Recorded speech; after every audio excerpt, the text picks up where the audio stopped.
Echo Zulo leads by 4. Tarabi runs in second. Then Saucy Lady T in third. It is Echo Zulo to win the Grade 1 Spinaway. Last year it was Echo Zulu who used a victory in the Spinaway to propel her to a win in the Breeders' Cup and, of course, an Eclipse Award. It remains to be seen whether this year will produce a similar type champion. But one thing's for sure, James Scully, it's a pretty challenging and handicapping race and a lot of ways to go. That's right, Scott. We have got 3 stakes winners in the field, and we have a lot of promising, last out, promising debut maiden winners in this field. So I think there's some talent in here, but who's going to really continue to progress moving forward on Sunday remains to be seen. Yeah, the 7 furlong distance could be a separator in here as well, James, as these horses try 7/8 of a mile as they start thinking about 2 turns later down the rest of the year. Todd Pletcher's won this race 6 times, and he has number 1 Kaling in here. Now, he hasn't won it since 2016 with Sweet Loretta, but this daughter of Practical Joke ran well on debut. She really did. And, she was almost 7-2 in there. A lot of times these Pletcher firsters that run real well at first asking get bet. She didn't per se, but like you said, she swung wide that afternoon, one going away by about 3 lengths. I thought looked really nice visually.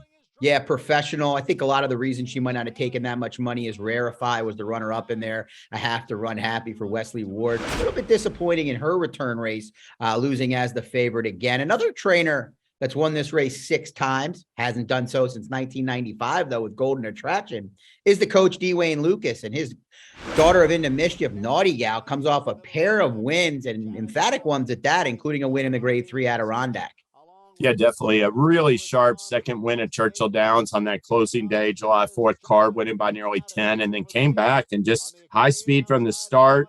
Definitely one you got to consider on the front end, Naughty Gal for the coach.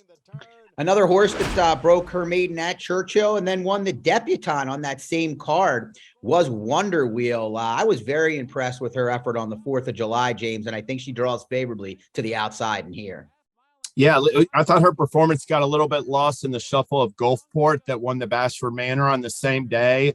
But Wonder Wheel was awesome. And after winning from just off the pace in her debut by Open Lens, she led wire to wire last time. I think her versatility will fit her well. And being drawn outside, that gives John Velasquez some options. So definitely a serious contender.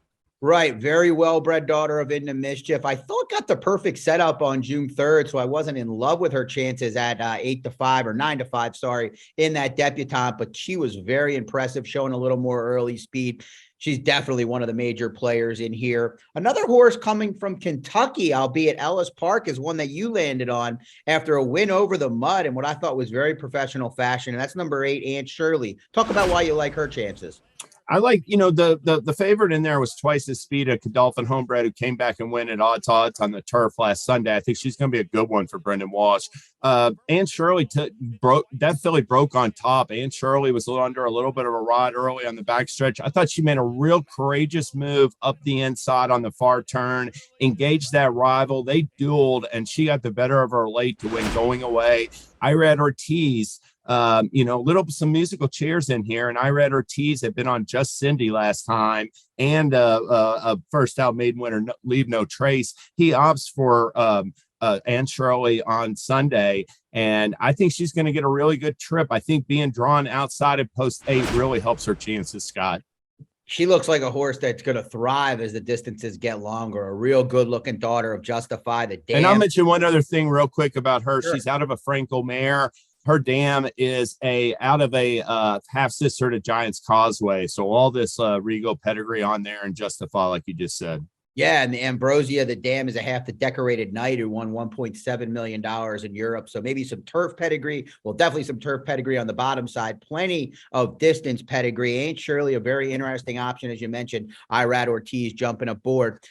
Another horse that we saw in Kentucky was Just Cindy, who won pretty impressively on debut after just an okay start, was hammered at the windows in a 7-horse field for a barn and Eddie Keneally. That's okay at first asking, but usually his runners run better at second asking. But this one was bet down to 6-5 favoritism, won nicely, and then came back, and I thought was very professional in the Schuylerville on opening day, winning by 2 1/4 lengths. I like her versatility. I think she should set a mid-pack trip. But as you mentioned, Irad Ortiz Jr. Not on her. It's Luis Saez instead. Yeah, and it's interesting because Luis Saez was on Naughty Gal last time. He jumps off her to ride Just Cindy. I was a little under. I didn't like. I thought Just Cindy was vulnerable off that maiden win. I didn't like it as much as you did, and I got to give her credit because it looked like to me she was in a real dogfight, potentially in trouble at the upper stretch, and she had another gear to win. Definitely a viable contender. Just just another example of why this is a really challenging, I thought, handicapping race, Scott. Yeah, and she ran down Summer Promise, a good-looking D-Wayne Lucas horse, another filly. It looks like the coach has a couple of good young fillies. Well, there's a lot of ways to go in this 10-horse field. The Sunday feature, the final Sunday at the Saratoga Summer Meeting of 2022. It's been a lot of fun. James and I looking forward to it, taking a chance here, probably with mid-price type options. Just Cindy will probably be the second or third choice when all is said and done. I think James might get a little better price, but with IRAD taking the call, it might hurt it a little. Regardless of what your choice is, get involved at TwinSpires. Best of luck in this year's Spinaway.